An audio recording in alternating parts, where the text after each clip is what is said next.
जिस काम को हम मन से नहीं करते उसका रिजल्ट भी हमारे मन के हिसाब से नहीं आता। अधूरा मन से किया गया कोई भी काम कभी अच्छा हो ही नहीं सकता। हम पढ़ने तो बैठते हैं लेकिन मन से नहीं पढ़ते। यही चीज है कि ना तो कोई चीज याद होती है और ना ही कोई बात समझ में आती है। हम सीखना तो सब चाहते हैं लेकिन मन नहीं करता। यही वजह है ना तो हम उस चीज के बारे में जान पाते हैं और ना ही वो चीज हमें समझ आती है। जिनका पढ़ने में मन नहीं लगता वो जब भी पढ़ने बैठते हैं हमेशा पढ़ाई का कबाड़ी बनाते हैं। आलसी लोगों को तुम चलने को बोलोगे तो थक जाएंगे, दौड़ना तो बहुत दूर की बात है। लेकिन कैसा रहे अगर उन्हें ये बोल दिया जाए कि तुम डेली 1 किलोमीटर दौड़ के दिखाओ, 1 हफ्ते बाद तुम्हें एक आईफोन गिफ्ट मिल जाएगा। तुम डेली 4 बजे उठ के दिखाओ, उसके बदले में तुम्हें हर दिन तुम्हें उठने के 500 रुपए मिलेंगे।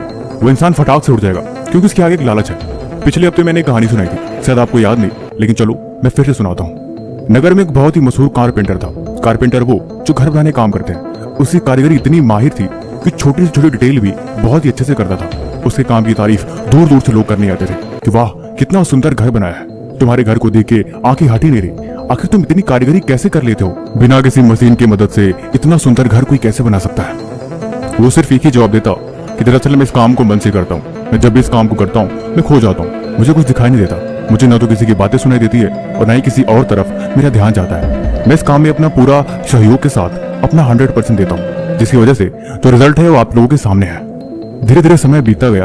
उस कारपेंटर ने बहुत पैसे कमाए। जितना पैसा उसने कमाया उससे कहीं ज्यादा उसके मालिक ने पैसे कमाया।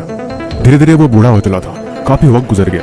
अब उसके अंदर वो पहले जैसी बात नहीं थी, लेकिन वो काबिलियत आज भी उसके अंदर थी। उसने विचार किया कि अब मुझे रिटायरमेंट ले लेनी चाहिए क्योंकि अब मैंने पैसे भी बहुत कमा लिए हैं और अब मुझे काम करने की इच्छा नहीं है। अब मैं संन्यास लेता हूँ, अब कुछ पल अपने लिए जीऊंगा।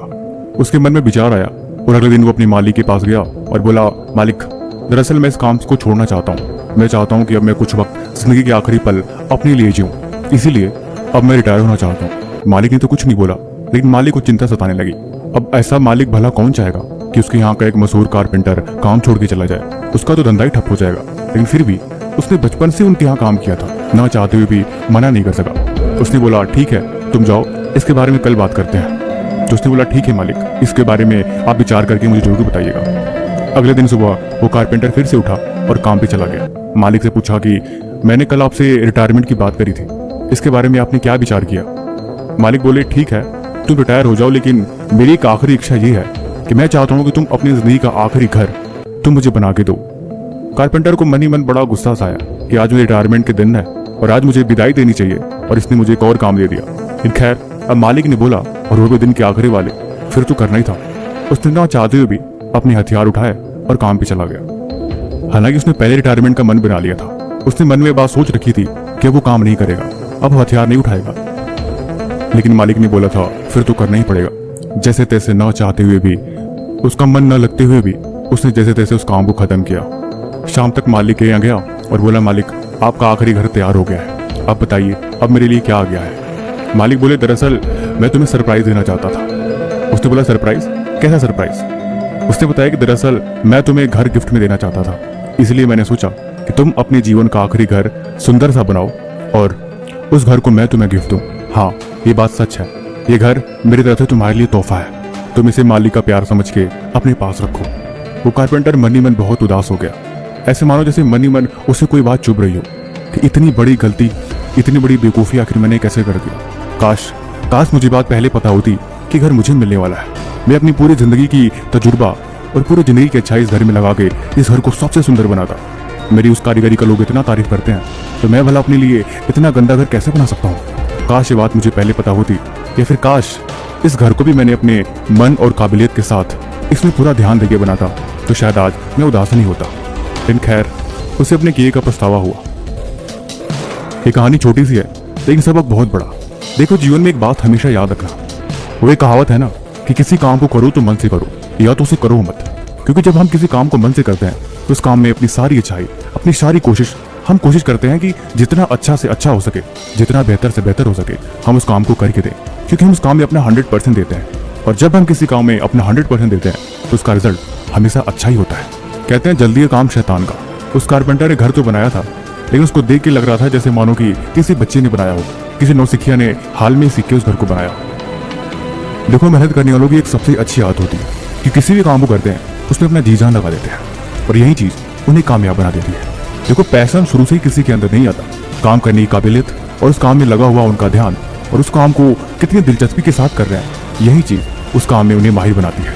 तुम कोई भी एक चीज उठाओ, तुम कोई भी एक कैटेगरी उठाओ, पढ़ाई लिखाई, डांसिंग, क्रिकेट, हॉकी या फिर कुछ भी, इस दुनिया की कोई भी ऐसी स्किल्स, इस दुनिया कोई भी ऐसा काम जो तुम्हें पसंद आ रहा हो, उस काम को एक बार सेलेक्ट करने के बाद तुम उसमें अपना 100% दे के देखो, तुम्हें खुद रियलाइज होगा कि बात तो सही है। कोई भी काम बुरा नहीं होता, बशर्ते वो आपके मन का होना चाहिए। पढ़ाई लिखाई जिनको बोझ लगती है, जिनको हमेशा पढ़ाई लिखाई से डर लगता है, ऐसा कुछ नहीं होता।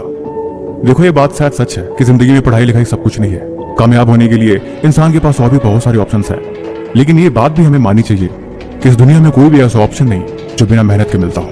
इसीलिए या तो मेहनत पढ़ाई में करो, या तो कोई अपनी ऐसी फील्ड, कोई ऐसा काम, कोई ऐसा टैलेंट जो तुम्हारे अंदर है, अगर वो लग रहा है कि वो सही है तो उसमें अपना 100% दो। देखो, जीवन चलते रहने का नाम है।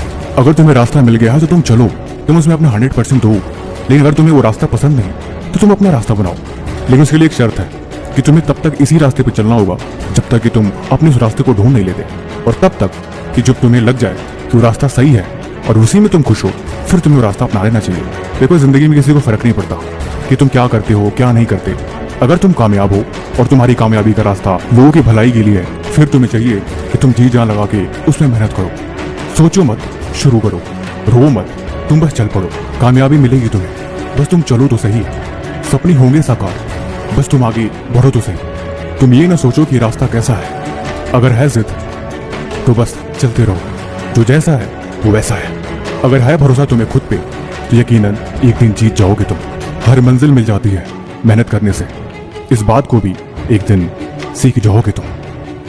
बाकी वीडियो कैसे लगे हमें कमेंट बॉक्स में जरूर बताना। बाकी किसी भी तरह का सवाल है तो आप वो भी हमसे पूछ सकते हैं। तब तक मिलते हैं हम आपसे एक और नई वीडियो के साथ अगले दिन।